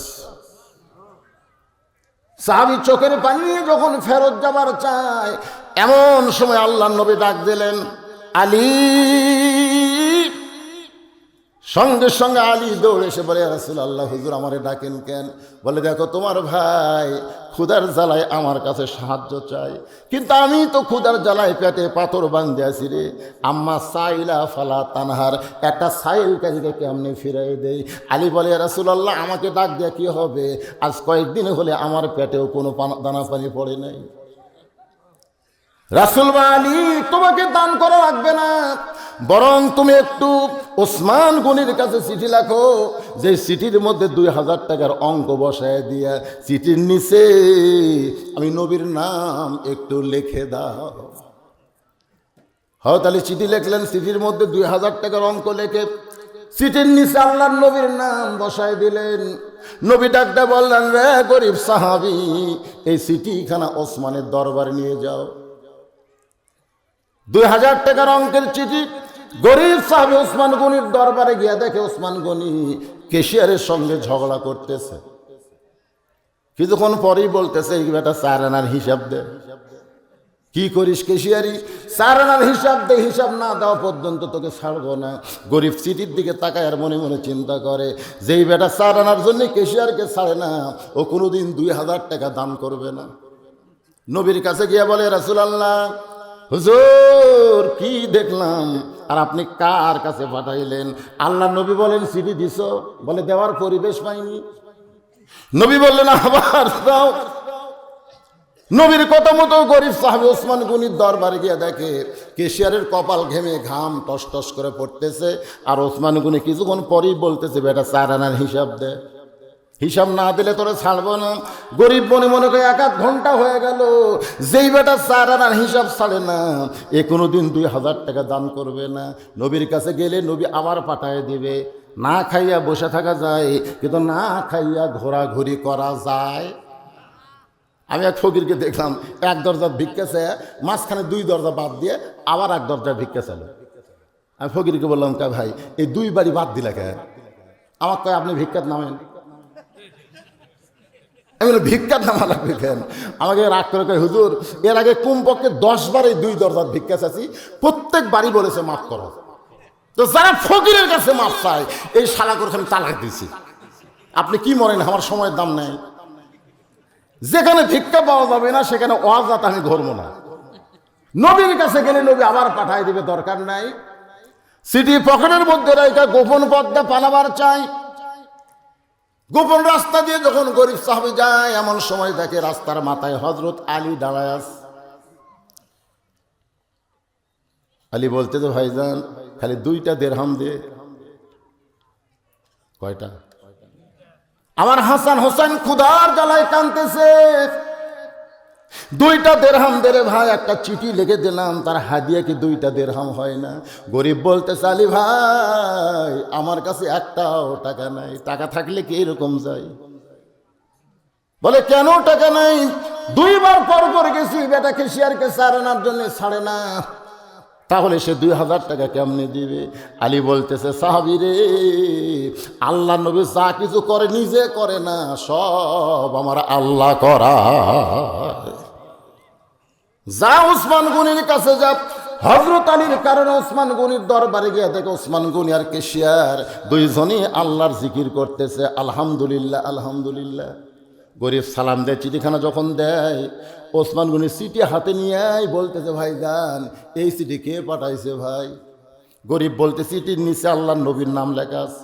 সঙ্গে সঙ্গে ওসমান গনি চিঠিতে চুম্বন দিয়ে বলে ভাইজান এই চিঠি খেয়ে পাঠাইছে ভাই। গরিব বলতেছে আপনি কি চোখে দেখতে পান না চিঠির নিচে আল্লাহর নবীর নাম লেখা আছে। সঙ্গে সঙ্গে ওসমান গনি চুম্বন দিয়ে বলে ভাইজান এই চিঠি খেয়ে পাঠাইছে ভাই। গরিব মনে মনে চিন্তা করে 4 আনার জনের যে বেটা কেশিয়ারকে ছাড়ে না, ওই 2000 অঙ্ক দেখে মনে হয় মাথা পাগলা হয়ে গেছে। আল্লাহর নবী এই চিঠি পাঠাইছে। সঙ্গে ওসমান গনি চিঠিতে চুম্বন দিয়া বলে ভাইজান এই চিঠি কে পাঠাইছে ভাই। গরিব চিল্লায় বলে তোর কাছে আমার টাকার দরকার নাই। নবীর দরবারে গিয়া কান্দে। আল্লাহর নবী কান্দার কারণ কি? বলে ইয়া রাসূলুল্লাহ আপনি পাঠাইছিলেন 2 বার 4 আনার হিসাব কেশিয়ারের ছাড়ে না। হযরত আলীর ভয়ে 3য় বার চিঠি দিলাম, বারবার কে পাঠাইছে আপনার নাম বলি, তারপর আবার শুনতে চাই আপনার নাম বলি, তারপর আবার শুনতে চাই আপনার নাম বলি। বারবার শুনতে চাওয়ার কারণে আমার এমন রাগ হইল আমি টাকা না নিয়ে আপনার কাছে নালিশ জানাই। নবী কান্দের বলে সাহাবী রে আমার ওসমান তেমন হওয়ার কথা ছিল না, আমার ওসমান কি দুনিয়াদারি হলো নাকি? এই চিন্তা করতেই তাকায় দেখে 1 বস্তা টাকা নিয়ে ওসমান গনি নবীর দরজায় দাঁড়িয়ে আছে। আল্লাহ নবী বল ওসমান 2000 টাকা দিলেই চলতো বাজান, এত টাকা কেন নিয়ে আইছো রে? ওসমান বলে রাসূলুল্লাহ চিঠি দেখার সঙ্গে সঙ্গে 2000 টাকা নিয়ত করেছি, আর মনে মনে নিয়ত করেছি যতবার আপনার পবিত্র নাম বলবে আপনাকে আমি এত ভালোবাসি গো নবী, আপনার নাম শুনলে আমার কলিজা ভরে যায়। আমি নিয়ত করেছি যতবার নাম বলবে প্রত্যেকবার 2000 করে টাকা বাড়ায় দিব। এ পর্যন্ত 3 বার আপনার নাম বলেছে। এই 3 বার নাম বলার কারণে 6000 আর সিটির কারণে 2000, 8000 টাকার বস্তা নিয়ে আপনার সামনে দাঁড়াইছি। মেহেরবানি করে টাকাগুলো নিয়ে আমার গরিব ভাইকে আপনি দান করে দেন। আল্লাহ নবী ওসমানকে বুকের মধ্যে নিয়ে বলে মাবুদ এমন একজন গরিব নবী যেই নবীর নাম শুনলে ওসমান 2000 করে বাড়ায় দেয়। আমি নবী ওসমানকে কি দিব আল্লাহ? আমার দেওয়ার মতো কিছুই নাই। আল্লাহ বলে হাবিব রে আপনাকে ভালোবাসার কারণে আমার জ্ঞানী ডিগ্রি আমি ওসমানকে দিয়া দিলাম। সেই ওসমান মনে মনে চিন্তা করতেছে জুব্বা বুঝি আমি পাই। ওসমান গনির পাশে একজন বসে মাথা নিচু করে মুচকি মুচকি হাসতেছে আর বলতে ভাবতেছে জুব্বা আমি পাবো, জুব্বা আমি পাবো। আবু বকর কিন্তু মনে মনে ভাবতেছে জুব্বা বুঝি আমি পাই। উমর ভাবতেছে জুব্বা বুঝি আমি পাই। ওসমান ভাবতেছে জুব্বা বুঝি আমি পাই। আর আলী বলতেছে জুব্বা তো আমি পাবো। আসলে জুব্বা কে পাবে? এই জুব্বা সম্পর্কে সূরা কাউসার নিয়ে আপনাদের সামনে তাফসীর হচ্ছে। আল্লাহ বলতে হাবিব আপনাকে আমি কাউসার দিয়েছি। সুবহানাল্লাহ বলেন। এই কাউসারের 1 পেয়ালা পানি পান করে কেউ যদি জাহান্নামেও যায় আল্লাহ জাহান্নামকে জান্নাত বানায় দিবে। ভাই জান এই মাঝখানে কয়টা কে উঠলো রে? না না না সমস্যা না না কি সমস্যা? আমি এতক্ষণ ধরে ওয়াজ করতেছি, একটা লোক ওঠা নাই বসা নাই, ভাল লাগতেছে। গত বছর আইছিলাম, লোক হয়তো কিছু বেশি হতে পারে, কিন্তু এই বছরের লোক হলো সব দানাদার ইমানদার। সুবহানাল্লাহ বলেন। আপনাদের এখানে একটা নিয়ম আছে, এটা পরশার মধ্যে নিয়ামতপুরের মধ্যে সাফারের মধ্যে এই হাল খাতা হয়। হাল খাতা এই যে খিলে দিলে টাকা, আপনারা বলেন তো কেউ যদি এইরকম লিরালা গোস্ত দিয়ে পেট ভরা ভাত খায় তার জন্য ওয়াজ শোনা খুব সহজ? খুবই কঠিন। তো খামাকা এইরকম আমাকে নতুন বক্তা নাই না, আপনাদের খিলে দিলেই টাকা আদায় করবে, তাহলে একটা এলাকার একটা আলেম দিয়ে আপনার একটা দোয়ার মাহফিল করে নেবেন। আশ্চর্য হয়ে যায়, হাই রে খাওয়া ভাই। ওই প্যাকেটগুলো আবার আমাকে দিয়েছিল, তো দেখলাম 1 প্যাকেটে তা গোস্ত ভাই। আমাকে বউগুলা খুঁজে পাবেন না, দূরবীনটাও খুঁজে পাবেন না। এই কথাগুলো যদি আমার এলাকাত বলি তোরা হাসবি। আচ্ছা আপনারা যারা এখানে বসে আছেন সব মানুষকে খাচ্ছেন, কিছু খাচ্ছেন কিছু খান নাই। যারা খাচ্ছেন তারকে পেট ভারী, তো তারা বেশি অশোনা পারবি না। আর যারা না খেয়ে বসে আছে ওরা কিন্তু খাবার জন্য আসে নাই, এরা বজরুশিদের রস শুনবার আইছে। জোরে কথা কন না কেন? মারাত্মক আলোচনা আপনাদের সামনে শুরু করতেছি ভাইজান। হযরত আলী মুসকে মুসকে হাসে আর মনে মনে কয় জুব্বাটা আমি পাবো, জুব্বা হযরত আলী পাবে। এই কথা তো রাসূল বলে নাই। রাসূল বলেছেন আমি চলে যাব, জুব্বা নিয়ে যাব না, তোমাদের মধ্যে কাউরে না কাউরে আমি দিয়া যাব। আপনার বলেন তো কারো নাম আছে? জোরে বলেন কারো নাম আছে? কিন্তু হযরত আলী এমন চিন্তা করার কারণ কি? এক নম্বর কারণ হলো আল্লাহর নবী একদিন বললেন, সাহাবীরা তোমরা শুনলে আশ্চর্য হবে, তোমাদের মাঝখানে এমন একজন মহামানব বসে আছে যে আমি নবীর চাইতেও সৌভাগ্যবান। এ সুবহানাল্লাহ জোরে কন। রাসূল কি বলতেছে? তোমাদের মাঝখানে, তার মানে কি নবী? নবী না, নবী কি মাঝখানে আছে না সাইটে আছে? এ কথা বোঝা লাগবে। আমি আপনাকে মাঝখানে আছি না সাইটে আছি? হ্যাঁ সাইটে আছি। আপনি সাইটে আছেন, হ্যাঁ সাইটে আছে, কিন্তু আপনাকে এই মাঝখানে রাসূল বলেছেন তোমাদের মাঝখানে এমন একজন মহামানব বসে আছে, যে মহামানবটা আমি নবীর চাইতেও সৌভাগ্যবান। সমস্ত সাহাবেরা প্রোটেস্ট করছে। আপনারা সুবহানাল্লাহ করছেন? আর সাহাবেরা প্রোটেস্ট করছে কখনোই না। আল্লাহ কোরআনে বলেছে ওয়ারাফা'না লাকা যিকরাক, আল্লাহর পরেই এই দুনিয়াতে যিনি মহান তিনি হলেন আমাদের নবী মুহাম্মদুর রাসূলুল্লাহ। এজন্য বলেছেন ওরাফা। ওরাফা মানে কি? সব চাইতে উপরে, আল্লাহর পরে আমাদের নবী। সাহাবেরা বলেন না হুজুর, আমাদের মাঝখানে কেউ নাই, আপনি হলেন সৌভাগ্যবান। রাসূল বলেন তোমরা বললে তো হবে না।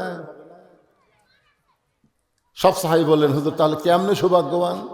আল্লাহ রাসূল বললেন শোনো বাবা, আদম থেকে আমি নবী পর্যন্ত যত নবীর বিবি সবাই খুব বেশি হলে জান্নাতি, কিন্তু জান্নাতি নারীদের নেত্রী কোনো নবীর বিবি হবার পারবে না। এ ভাই কথাগুলো কি মনোযোগ দিয়ে শুনতেছেন? বাবা আদম থেকে আমি নবী পর্যন্ত যত নবী, এই নবীর বিবিরা খুব বেশি হলে জান্নাতি। জোরে কোন কি? কিন্তু জান্নাতি নারীদের নেত্রী কোন নবীর বিবি হবার পারবে না। জান্নাতি নারীদের নেত্রী হবে আমার কলিজার টুকরা ফাতেমা। এই ফাতেমার স্বামী যিনি, তিনি হলেন পৃথিবীর সবচাইতে সৌভাগ্যবান স্বামী। সুবহানাল্লাহ জোরে কর। সব সাহাবী কার দিকে তাকাছে? নাম হলো কার? নাম কসে? নাম কিন্তু বলে নাই। সমস্ত সাহাবী হযরত আলীর দিকে তাকাস। এমন সৌভাগ্যবান যার বউটা হলো জান্নাতি নারীদের নেত্রী। আল্লাহর নবী জোহরের নামাজ পড়ার পরে ফাতেমার ঘরের দরজায়, ফাতেমারে আমি নবী আইছি মা, একটু দরজা খোল, আমি তোর চেহারা দেখে জীবনকে ধন্য করতে চাই। ফাতেমা দরজার কাছে কান্দের, বলে বাবা এখন দরজা খুলতে পারবো না, মেহেরবানি করে আপনি একটু ফেরত যান, এখন দরজা খুলতে পারবো না। যেই নবীর জুতার পরশে আল্লাহর আরশ ধন্য হয়ে যায়, সেই নবীকে ফাতেমা দরজা থেকে ফেরত দিলেন। আসরের নামাজের পরে নবী চুপি চুপি ফাতেমার দরজায় বলে মারে একটু দরজা খুলে দে মা, আমি তোর মুখটা দেখে একটু শান্তি পাওয়ার চাই। ফাতেমা বলে বাবা আপনি কেন ছোট বাচ্চার মতো হয়েছেন? আপনার ফাতেমা বড় হয়ে গেছে, দেহের মধ্যে এমন একটা কাপড় গো বাবা, নিচের দিকে ঢাকলে উপর দিকে বের হয়ে যায়, উপর দিকে ঢাকলে আমার নিচে বের হয়ে যায়, এই কাপড় পরে আপনার জন্য দরজা খোলা যাবে না। সঙ্গে সঙ্গে নবী এক টানে গায়ের চাদর করে বললেন ফাতেমা আয় আয় জানলার কাছে আয় মা, আমার চাদরটা নিয়ে সেই চাদর উপরে তুই দরজা খুলে দে। ফাতেমা চাদর উপরে নবীর জন্য দরজা খোলে। নবী তাকায় দেখে ফাতেমার নজর মাটির দিকে। দুই চোখ দিয়ে দর দর করে পানি পড়তেছে। আল্লাহ নবী থুতুনির তলে হাত দেয়, বলে মা একটা বার কি তোর এতিম বাবার দিকে তুই তাকাবি না? ফাতেমা বলে বাবা জীবনের সবচাইতে বড় শরম লাগতেছে, বাবার দেহের চাদর আমার পরনে। রাসূল বলে ফাতেমা 33 বার সুবহানাল্লাহ জিকির করবি, 33 বার আলহামদুলিল্লাহ বলবি, 34 বার আল্লাহু আকবার জিকির করবি। মা এই দুনিয়াতে তুই কষ্ট পাইলে কি হবে, আল্লাহ তোর জন্য 8টা জান্নাতের মালিকানা দান করেছে। ফাতেমা নবীর মেয়ে হয়েছিস বলে তুই কোনোদিন মনে করবি না তুই জান্নাতি। ও ফাতেমা আমি বাবা হয়ে তোর নসিহত করি, মা জান্নাতে যদি যাবার চাস তোকে জান্নাতের আমল করে জান্নাতে যেতে হবে। আল্লাহ রাসূল অতর্কিত মুহূর্তে ফাতেমার ঘরে ঢুকে দেখে ফাতেমা নামাজের সেজদায়, নবী পাশে দাঁড়ায় আছে। ফাতেমা সেজদা থেকে মাথা তোলে না। নবী আবার আস্তে করে ফাতেমার পাশে যায় নামাজ বিছাইয়া, নামাজের সেজদায় গিয়া দেখে ফাতেমা সুবহান রাব্বিয়াল আলা সুবহান রাব্বিয়াল আলা না বলে বলে বাবু আমার হাসান হোসেনকে তুমি কবুল করো। আমি না খায়া থাকি, বাবা না খায়া থাকি, আমরা সহ্য করতে পারি, কিন্তু এই 2টা সন্তান না খাওয়ার কারণে আমার যে বড় কষ্ট হয় গো আল্লাহ। তোমার সন্তান নাই বলে তুমি বুঝতে পারো না, কিন্তু ফাতেমার সন্তানকে আর অনাহারে রাখো না। সঙ্গে সঙ্গে নবী ডাক দিয়ে বললেন ফাতেমা ফালিয়াবুদু রাব্ব হাযাল বাইত আল্লাযী আত'আমাহুম মিন জু'ইন ওয়া আমানাহুম মিন খাউফ। আমার মায়েরা যারা পর্দার অন্তরে আছেন, ফাতেমা কিন্তু আমল করে জান্নাতি নারীদের নেত্রী হয়েছে। আল্লাহ নবী বলেন সাহাবীরা রে, বাবা আদম থেকে আমি নবী পর্যন্ত সমস্ত নবীর সন্তানেরা নবী হবার পারে, জান্নাতি হবার পারে, কিন্তু জান্নাতি যুবকদের সর্দার কোন নবীর সন্তান হবে না। সুবহানাল্লাহ কন্যা কেন? বাবা আদম থেকে আমি নবী পর্যন্ত সমস্ত নবীর সন্তান নবী হতে পারে, জান্নাতে হতে পারে, কিন্তু জান্নাতি যুবকদের সর্দার কোন নবীর সন্তান হবে? জান্নাতি যুবকদের সর্দার হবে আমার কলিজার টুকরা হাসান আর হোসাইন। এ হাসান হোসেনের বাবা যিনি, তিনি হলেন পৃথিবীর সৌভাগ্যবান বাবা। সুবহানাল্লাহ জোরে কর। রাসূল বললেন আনা মাদিনাতুল ইলম ওয়া আলী ও বাবুহা, আমি হচ্ছে ইলমের শহর, আলী হচ্ছে তার দরওয়াজা। আলী হচ্ছে তার কি? দরওয়াজা। আল্লাহ রাসূল বললেন আল আলিউ আসাদুল্লাহিল গালিব, ইসলাম গালিব করার ব্যাপারে আলী হচ্ছে আল্লাহর সিংহ। জোরে কান সুবহানাল্লাহ। আল্লাহ রাসূল বললেন এমন একটা ডিগ্রি আল্লাহ আলীকে দিয়েছে যে ডিগ্রি কোনো নবীকেও দেয়নি। সুবহানাল্লাহ কন্যা কেন? এমনি এমনি দিছে। সে ডিগ্রির নাম হলো কাররামাল্লাহ ওয়াজহাহু। কাররামাল্লাহ ওয়াজহাহু মানে আলীর চেহারাকে আল্লাহ সবার উপরে সম্মানিত করেছে। জোরে কর না সুবহানাল্লাহ। ভাইরে সে আলী মুস্কি মুস্কি হাসতেছে আর মনে মনে বলতেছে জুব্বাটা আমি পাবো।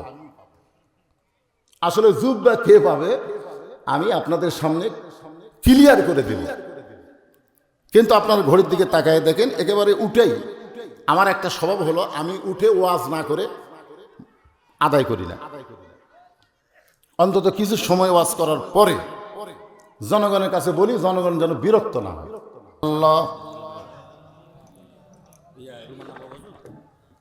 জি লা ইলাহা ইল্লাল্লাহু মুহাম্মাদুর রাসূলুল্লাহ সাল্লাল্লাহু আলাইহি ওয়াসাল্লাম।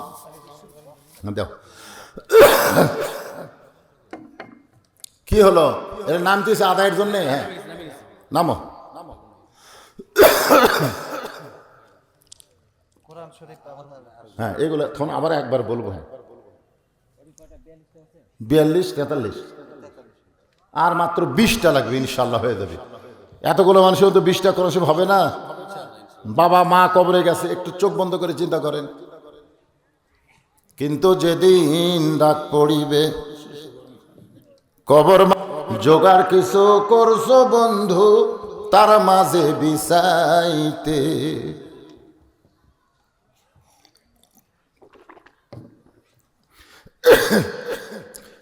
ডানে কবর বামে কবর নিচে কবর আছে যে, ওপর দিকে চাইয়া দেখো বাঁশের ছাউনি দিছে কে। সবাই বলেন এমন আজাব দিবে রে ভাই কবরে ওই মাটিতে, গলা ফেটে রক্ত ঝরবে চিৎকারের ওই চোটেতে। আসুন, হাউজে কাউসার এমন একটা পিয়ালা,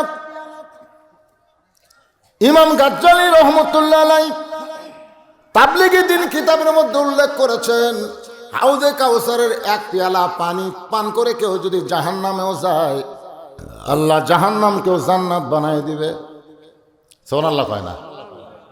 এখন হাউজে কাউসারের পানি পান করবে কারা? আল্লাহ কোরআনে বলে দিলেন ফাসাল্লি লিরাব্বিকা ওয়ানহার। 1 নম্বর হলো নামাজ, 2 নম্বর কুরবানি। এই 2টা আমল যারা করবে না তারা হাউজে কাউসারের পানিও পান করতে পারবে না। হাসর হবে তামার সানি, উম্মত বলবেন পানি পানি। সেই কঠিন দিনে নবী বিনে পানি দেওয়ার সাধ্য কারো নাই। তাহলে 1 নম্বর কি? নামাজ। এই এখন ওঠা বসা করে চলবে, নামাজের ওয়াজ শুনে কেউ যদি ওঠে। 1 নম্বর কি? জোরে করে 1 নম্বর কি? 2 নম্বর কুরবানি। অনেক গরিব মানুষ চিন্তা করতে যে হুজুর আমি তো নামাজ পড়বার পারি, কিন্তু আমি তো কুরবানি করতে পারবো না। হুজুর তাহলে কি হাউজে কাউসারের পানি পান করতে পারবো না? এখানে কুরবানি মানে কিন্তু শাব্দিক অর্থ শুধু দেখলে হবে না, আভিধানিক অর্থে বলা হয়েছে। যখন 2টা বাচ্চা দৌড়ে দৌড়ে নবীর কাছে, নবী তাকায় দেখে একজনের নাম হলো মাআস আর একজনের নাম হলো মুআফফিস। 2 ভাই নবীর কাছে সে কাঁদতেছে। আল্লাহ রাসূল বলে কি হয়েছে, কান্দো কেন? বলে রাসূলুল্লাহ আমরা আল্লাহ রাস্তায় কুরবানি হতে চাই। আমরা আল্লাহ রাস্তায় কি হব? একটু মনোযোগ দিয়ে শোনেন। রাসূল বললেন আল্লাহ রাস্তায় কুরবানি হবার গেলে তোমাদেরকে জিহাদের ময়দানে অংশগ্রহণ করা লাগবে, কিন্তু জিহাদের ময়দানে অংশগ্রহণ করার মতো বয়স তোমাদের হয় নাই, তোমাদের বয়স তো কম, তোমরা কেমনে কুরবানি হবা? বড় ভাই মুআজ বলতেছে ইয়া রাসূলুল্লাহ আমি শুনেছি আপনার কাছে একটা মাপের লাঠি আছে, সে লাঠি মোতাবেক যদি হয় তাহলে নাকি সে জিহাদের ময়দানে অংশগ্রহণ করতে পারবে। হুজুর আপনি লাঠিটা নিয়ে আসেন, এই লাঠিতে আমাকে মাপ দিয়ে দেখেন, আমি কিন্তু মাপে হয়ে যাব। আল্লাহ রাসূল বললেন বেলাল ওই মাপের লাঠিটা নিয়ে আসো। ওই লাঠিটা আনা হলো 5 ফুট। জোরে কোন কয় ফুট? 5 ফুট লাঠি মুআজের কাছে ধরলেন নবী। নবী তাকায় দেখে মুআজ বুড়া আঙ্গুলে ভর দিয়া ওই লাঠির মাথা পর্যন্ত তার মাথা হয়ে গেছে। আল্লাহ রাসূল বলল মুআজ রে তুমি কুরবানি দিবে, কিন্তু এটা কি করতেছ? তুমি বুড়া আঙ্গুলে ভর দিয়া তো দাঁড়ালে হবে না, বরং বুড়া আঙ্গুল গোড়া মাটির সঙ্গে লাগাতে হবে। মুআজ কান্দারে বলে রাসূলুল্লাহ আপনি সবসময় উপর দিকে দেখবেন, কারণ আপনি এমন একজন মহামানব, নিচের দিকে দেখা আপনার সঠিক না। হুজুর মাথাটা যদি মাপ পর্যন্ত হয়ে যায় তাহলে কুরবানির জন্য আমার নামটা লিখে নেয়।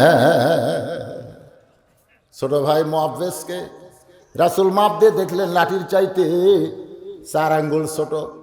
বলে তুমি তো হওয়ার পারলা না, বুড়া আঙ্গুলে ভর দেওয়ার পরও 4 আঙ্গুল ছোট। এবার রাসূল বললেন ঠিক আছে, তোমার বড় ভাই তার জীবন আল্লাহ রাস্তায় কুরবানি করার সুযোগ পেয়ে গেছে, কিন্তু তুমি তো এইবারে সুযোগ পাইলা না। সামনে যখন আবার মুসলমান কাফেরের যুদ্ধ হবে, সেই যুদ্ধে তুমি অংশগ্রহণ করো। মুআব্বিদ যায় আর কান্দে। মুআজ বলে, কান্দিস কেন? বলে, আমরা দুই ভাই রাত্রেবেলা কি গল্প করছি মনে আছে? বড় ভাই বলে, কি গল্প? বলে, আমরা দুই ভাই গল্প করেছি, যেই নবী মক্কা থেকে মদিনায় হিজরত করলো, মদিনায় আসার পরেও মক্কার কাফেরেরা নবীর বিরুদ্ধে যুদ্ধ করবার চায়।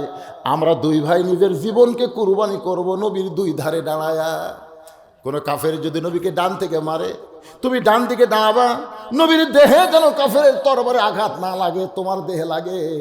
আর বাম দিক থেকে যদি তীর মারে, আমি বাম দিকে দাঁড়াবো। আমরা দুই ভাই কুরবানি হব ভাইজান। তুমি কুরবানি হবে একজন, কিন্তু অন্য দিক থেকেও যদি তীর মারে, তখন ওই ধারে কে দাঁড়াবে ভাই? আমিও তোমার সঙ্গে যুদ্ধে যাবার চাই। বড় ভাই বলতেছে, পাগল, মাপে তুই 4 আঙ্গুল ছোট হলি, তুই কেমনে যাবি? বলে, ভাইজান আমি একটা কথা বলবো নবীর কাছে, তুমি প্রোটেস্ট করবা না? বলে, কি কথা? বলে, তুমি কিছুই বলবা না, তুমি খালি চুপ থাকবা। বড় ভাই এবার জবানকে বন্ধ করেছে। ছোট ভাই মুআব্বিদ নবীকে বলতেছে, ইয়া রাসূলুল্লাহ, আমার বড় ভাই লম্বায় বড় কিন্তু শক্তি কম, আমাদের দুই ভাইকে কুস্তি লাগায় দেন, তাহলে দেখবেন ও কিন্তু আমার সঙ্গে পারবে না, ও কিন্তু আমার সঙ্গে পারবে না। আল্লাহ রাসূল মুস্কে হাসিয়ে বললেন, মাবুদ, এইরকম যুবক কিশোর বাচ্চারা তাদের জীবনকে যখন তোমার জন্য কুরবানি করতে চায়, ইসলামের সূর্য দুনিয়াতে উদয় হয়ে তার বেশি দিন বাকি না। দুই ভাই কুস্তি লাগায় দিছে। এবার বড় ভাই ছোট ভাইকে বুকের তলে ফালাইয়া দিছে। ছোট ভাই নিজ থেকে কান্দের, বলে, ভাইজান তুমি ইচ্ছা করলি আমাকে যুদ্ধে অংশগ্রহণ করাতে পারো। বলে, কেমনে? বলে, তুমি দুর্বল হয়ে নিচে পড়ো, আমি উপরে যাই, তাহলে দুই ভাই কিন্তু নিজের জীবন কুরবানি করতে পারবো ইসলামের জন্য। এখন বড় ভাই দুর্বল হয়ে ছোট ভাইকে বুকের উপর তুলে দেয়। নবী দুই ভাইকে বলে, যাও আল্লাহ রাস্তায় নিজের জীবনকে উৎসর্গ করে দাও। ওয়ালা তাকুলু লিমান ইউকতালু ফি সাবিলিল্লাহি আমওয়াতুন বাল আহইয়াউ ওয়ালাকিন লা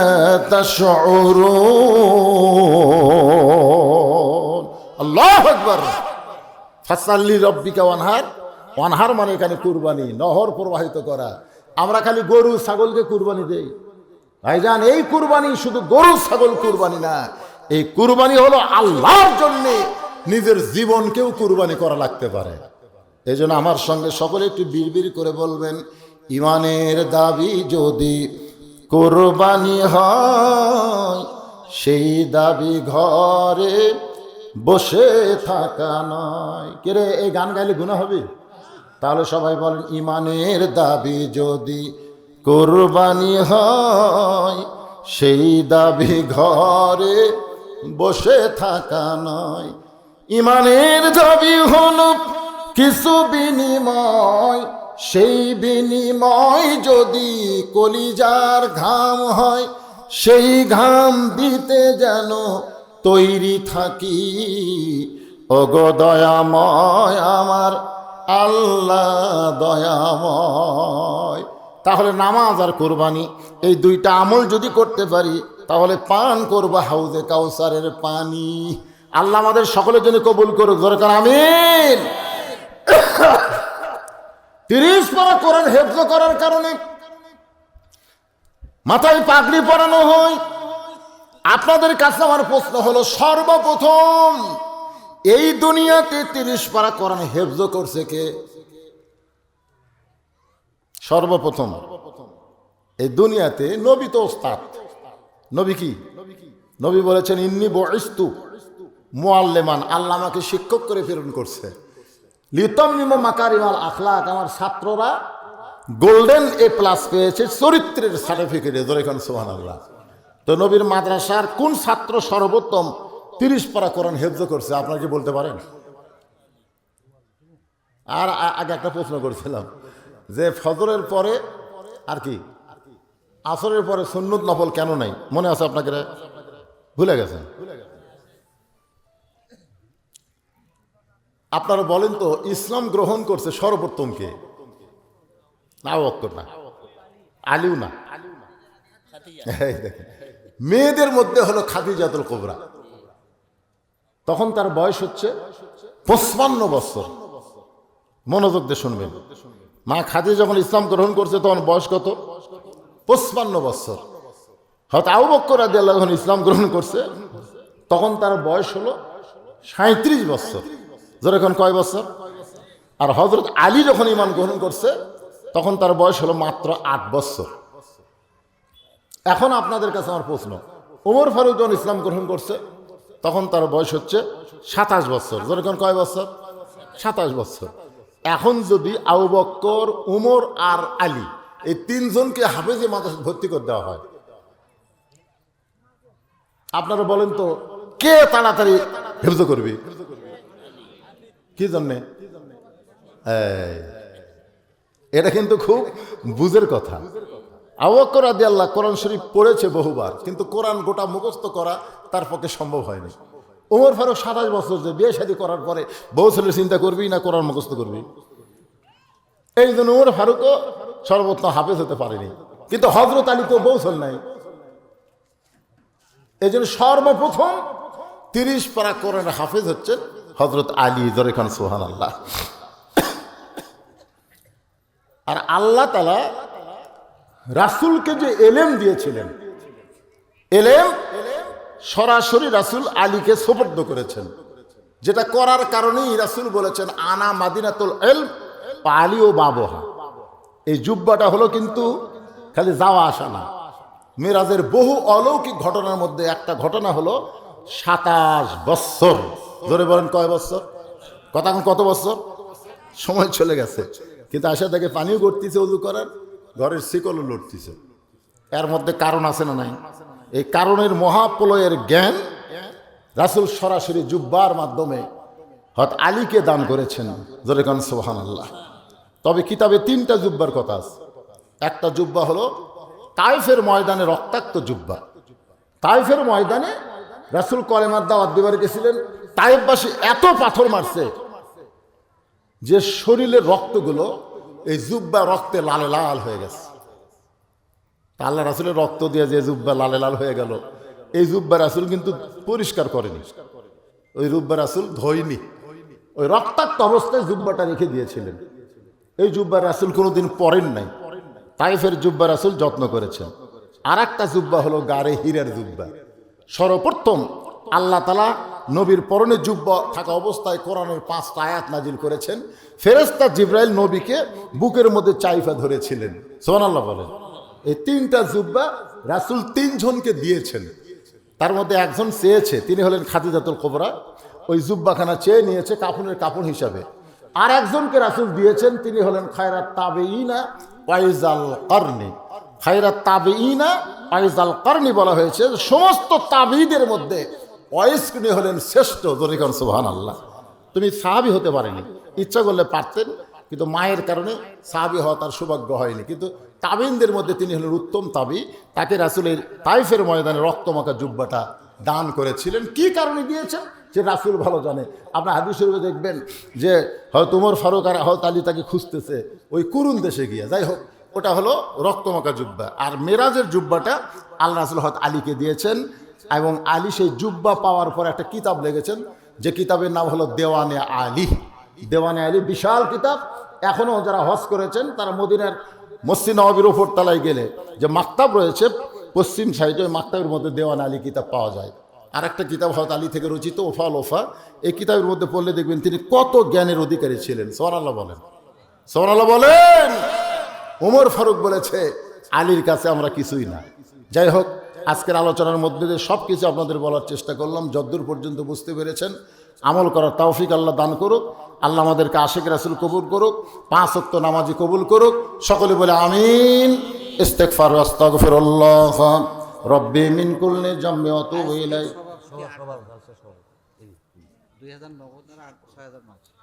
এটা কম হলো। আচ্ছা বলতেছি বাবা, বলতেছি 2000 নগদ দিছে, 6000 বাকি দিছে, 8000। এটা একটা সাইজ হলো, 2000 দিয়ে 10 করেন। ওরে ভাই আর বড় চালাক রে, 8টা বেশ তো কিনে নিয়েছে। আল্লাহ আমার ভাই জানেন নেক নিয়ত নেক আশা কবুল করুন, করে খানা আমিন। যে দলিল দিছে এর উপর আর দলিল নেই। শোনেন, নামাজ আমরা পেয়েছি কার কাছ থেকে? কথা কয় না, না না, আল্লাহ দিছে। তো লাইলাতুল মেরাজে নামাজ কে দিছে? আল্লাহ দিছে। রাসূলের মাধ্যমে আমরা নামাজের শিখেছি। রাসূল আসর এবং ফজরের পরে পড়েননি, তাই আমরাও পড়বো না। ঠিক কিনা বলেন? এর উপর কোনো দলিল নেই। আর একজন আল্লাহর বান্দা নাম হলো গোলাম মোহাম্মদ ফিটু 5,000 টাকা দান করেছে। আল্লাহ তার দানকে কবুল করেন। আপনি দিছেন? আগে দিছে। আল্লাহুম্মা আমিন।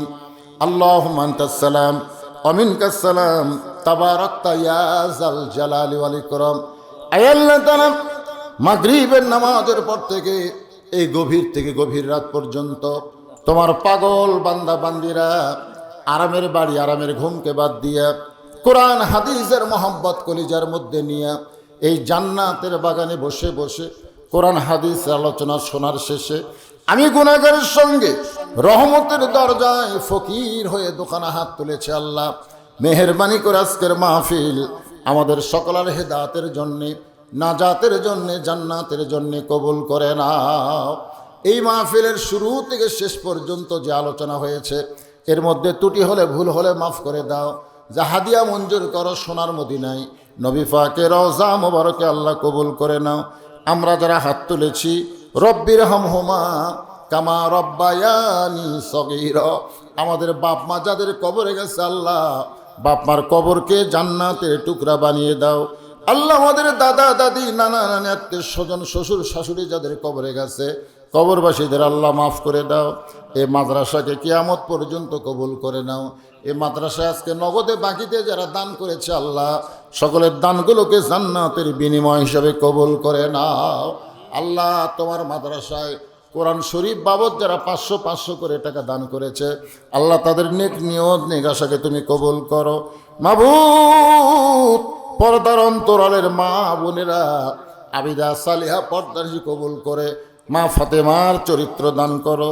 আমি অসুস্থ, আমার মতো যারা অসুস্থ হাত তুলেছে আল্লাহ তুমি সুস্থতার নিয়ামত দান করে দাও। গোটা বিশ্বের মুসলমানকে আল্লাহ তুমি হেফাজত করো। আল্লাহ কোরআনের বন্দি পাখিগুলোকে আবার ময়দানে ফিরে আসার তৌফিক দিয়ে দাও। এই আল্লাহ তাআলা এতগুলো মানুষের মধ্যে যার দুই কাঁধ পছন্দ করো দুই হাতের ওসিলাই গোটা মাহফিলকে কবুল করো। মাহফিলের সভাপতি সহসভাপতি, মাদ্রাসার সভাপতি সহসভাপতি, সেক্রেটারি, কেশিয়ার, মাদ্রাসার দাতা সদস্য, মাদ্রাসার মোহতামিম, মাদ্রাসার ওস্তাদ, মাদ্রাসার তালবে ইলম, যে দুইজনের মাথায় পাগড়ি পরানো হলো আল্লাহ, যে তিনজনের মাথায় পাগড়ি পরানো হলো আল্লাহ হক্কানি হাফেজ আলেম হিসাবে তাদের কবুল করো। তাদের বাপ মা সৌভাগ্যবান। আরে যে মায়ের পেট থেকে কোরআনের হাফেজ হয় দুনিয়াতে সে আল্লাহ, যে বাবার সন্তান কোরআনের হাফেজ হয় বাপ মা সৌভাগ্যবান। আপনাদের সন্তানগুলোকে মাদ্রাসায় দিবেন, সন্তানের হাতে কোরআন দিবেন, আগডম বাগডম না দিয়ে আল্লাহর কোরআন দিবেন। কোরআনের পরশের সন্তানগুলো সুন্দর চরিত্র পাবে আল্লাহ। অত্র এলাকার ভিতরে মাদ্রাসাকে নূরের বাতি হিসাবে কবুল করে নাও আল্লাহ। সকলকে সর্বাত্মক সহযোগিতা করার তৌফিক দিয়ে দাও আল্লাহ। সুবহান রাব্বিকা রাব্বিল ইজ্জাতি আম্মা ইয়াসিফুন ওয়া সালামুন আলাল মুরসালিন আলহামদুলিল্লাহি রাব্বিল আলামিন। বাহাক্কে লা ইলাহা ইল্লাল্লাহু মুহাম্মাদুর রাসূলুল্লাহ। আসসালামু আলাইকুম ওয়া রাহমাতুল্লাহি ওয়া বারাকাতুহু।